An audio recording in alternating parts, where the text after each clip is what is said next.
Դատախազությունը ուժեղ Հայաստան դաշինքի առաջին համար Նարեկ Կարապետյանին անձեռնմխելիությունից զրկելու վերաբերյալ նոր միջնորդություն է ներկայացրել կենտրոնական ընտրական հանձնաժողով, հայտնել է Արամ Վարդևանյանը։ Հիմա պատկերացրեք 15:00-ին Նարեկ Կարապետյանը ձեռք է բերելու падգամավորի կարգավիճակ, այսինքն ունենալու է այլևս անձեռնմխելիության ամենաբարձր աստիճանը, բայց կենտրոնական ընտրական հանձնաժողովը իր վերաբերյալ միջնորդություն պետք է քննության առարկա դարձնի։ Ինչ է լինելու դրա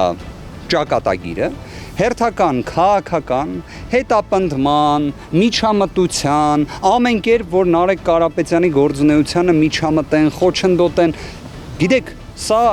մեղմ ասած իրավունքի նկատմամբ ծաղր է։ Վարդևանյանի խոսքով նույն տրամաբանությամբ նման միջնորդություն նախկինում արդեն ներկայացվել եւ վերադարձվել էր, քանի որ հարցը այլևս կենտրոնական ընտրական հանձնաժողովի իրավասության տիրույթում չէր։ Դաշինքի ներկայացուցիչը նշել է, որ տեղեկություն չունի, թե Նարեկ Կարապետյանի վերաբերյալ ինչ քրեական վարույթ կա։ Վարդևանյանը նաեւ անդրադարձել է Դավիթ Ղազինյանի գործին, նշելով, որ իրավապահ մարմինները իմանալով, որ նա այսօր ստանալու է падգամավորի կարգավիճակ, գործը ռեկորդային արագությամբ ուղարկել են դատարան։ Դատախազությունը տեղեկացված լինելով, որ 2026 թվականի հուլիսի 21-ին ժամը 15:00-ին տեղի է ունենալու նիստ, որտեղ Դավիթ Ղազինյանի օրինակ падգամավորի կարգավիճակը այլևս հստակ է լինելու եւ պարզապես իրենց պարտականությունը կատարելուց խուսափելու համար նման ռեկորդային արագությամբ գործը ուղարկել դատարան, սա իսկապես մենք խոսում ենք այնպիսի խախտման մասին, որ ես ուզում եմ դրա մասին հատկապես շեշտադրել։ Ավելին Դավիթ Ղազինյանը 15:00-ից հետո պետք է լինի ազատության մեջ, բայց մենք ունենում ենք մի իրավիճակ, որ ստացվում է այն պաշտոնյան, որը դա պետք է ապահովի, գոյություն չունի, եւ սա հատուկ մշակված ծրագրային գործողություն է եղել։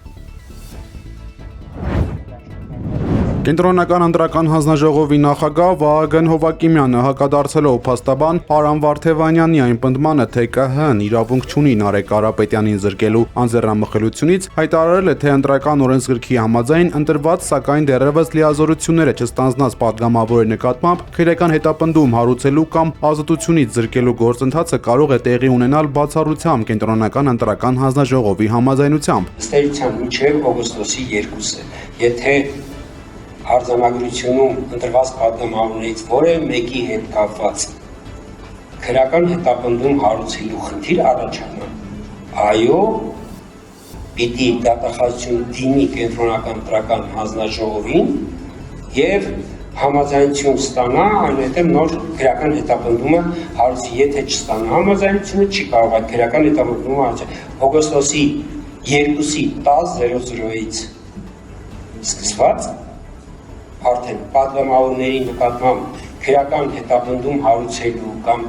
ազատությունից զրկելու համար դատախազությունը այլևս պետք է դիմի խորհրդարան։ Փաստաբան Արամ Վարդևանյանն էլ ԿՀ-ի Բաքում հայտարարել է, որ Հովակիմյանի խոսքերը որևէ առնչություն չունեն իրականության, օրենքի եւ տրամաբանության հետ։ Վարդևանյանը հողում անելով Սահմանադրական դատարանի 2021 թվականի դեկտեմբերի որոշմանը շեշտել է, որ ՍԴ-ն օգտագործել է ոչ թե լիազորությունների ստանձնում, այլ падգամավորի կարգավիճակ եզրույթը։ Վարդևանյանի պնդմամբ падգամավորի կարգավիճակը ձեռք է բերվում վկայականով եւ համապատասխան արձանագրությամբ, իսկ նման վկայականներ արդեն իսկ տրամադրվել են։ Հետևաբար ինչպես կարող է կենտրոնական ընտրական հանձնաժողովը անձի անձնական ազատությանը վերաբերող հարց քննել։ Փաստաբանը նաև հայտնել է, որ չնայած իրենց դեռևս չեն տրամադրել գործի նյութերը, սակայն նրանք չեն պատրաստվում ներկայացնել ժամկետ տրամադրելու կամ նիստ հետաձգելու միջնորդություն, առաջնորդվելով Նարեկ Կարապետյանի դիրքորոշմամբ։ Միառժամանակ Վարդևանյանը պահանջել է, որ այսօրվա նիստը անցկացվի դռնբաց կարգով։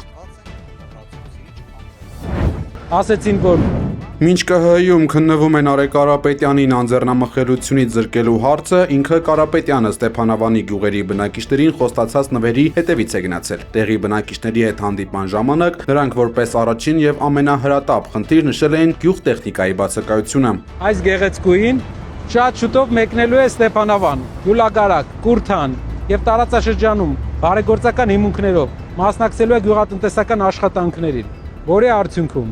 գյուղատնտեսները կկարողանան ունենալ էժան բերք,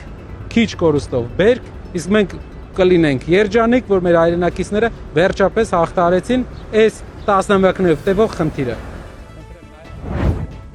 Եմենցի հութիները Կարմիր ծովում հայտարարել են Սաուդյան Արաբիայի ծովային շրջափակման մասին, ինչը կարող է Մերձավոր Արևելքում պատերազմի նոր ճակատ բացել, հայտնել է New York Times-ը։ Հութիները չէին միջամտում ԱՄՆ-ի եւ Իրանի միջև ընթացող հակամարտությանը, սակայն Վաշինգտոնի դաշնակից Սաուդյան Արաբիայի դեմ նրանց նոր քայլը կտրուկ փոխել է իրավիճակը։ Եմենական խմբավորման այս գործողությունը ոչ միայն սպառնում է ընդլայնել տարածաշրջանային պատերազմի աշխարհագրությունը, այլև կարող է ել ավելի խաթարել էներգակիրների համաշխարհային մատակարարումները։ Լիբանանի նախագահ Ժոզեֆ Աունը Վաշինգտոնում է, նա պատմական հանդիպում կունենա ԱՄՆ նախագահ Դոնալդ Թրամփի եւ պետքարտուղար Մարկո Ռուբիոյի հետ։ Բանակցությունների առանցքում Հարավային Լիբանանի անվտանգային պայմանավորվածություններն ու Լիբանանի կառավարության վերահսկողության ամրապնդումն են։ ԱՄՆ պետքարտուղար Մարկո Ռուբիոն հայտարարել է, որ Միացյալ Նահանգները ցանկանում է, որ երկրում անվտանգության միակ պատասխանատու մարմինը լինի բացառապես Լիբանանի կառավարությունը։ Ռուսաստանի նախագահի մամուլի քարտուղար Դմիտրի Պեսկովը հայտնել է, որ Վլադիմիր Պուտինի եւ Մեծ Բրիտանիայի նոր վարչապետի միջև առայժմ որևէ շփում չի նախատեսվել։ Ռուսաստանը հույսեր չի փայփայում, որ Մոսկվայի եւ Լոնդոնի հարաբերությունները կբարելավեն նոր վարչապետ Էնդի Բերնհեմի պաշտոնը ստանձնելով, հայտարարել է Պեսկովը։ Էնդի Բերնհեմը հուլիսի 20-ից է սկսել իր պաշտոնավարումը որպես Մեծ Բրիտանիայի վարչապետ։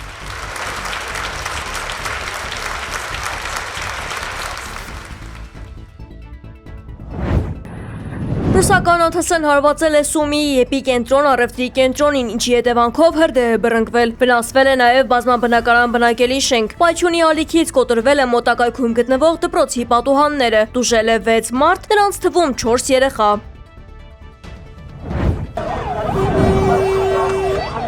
Գազայում ավտոմեքենային հասցված իսրայելական հարվածի հետևանքով 1 մարդ է զոհվել, 14-ը վիրավորվել։ Նախնական տվյալով տուժածների թվում կան կանայք եւ երեխաներ, 2 մարդ ծայրահեղ ծանր վիճակում է։ Իսրայելի բանակը դեռևս չի մեկնաբանել տեղի ունեցած հարձակումը։ 2023 թվականից սկսված լայնամասշտաբ պատերազմի ընթացքում Գազայում զոհվել է մոտ 73300 պաղեստինցի։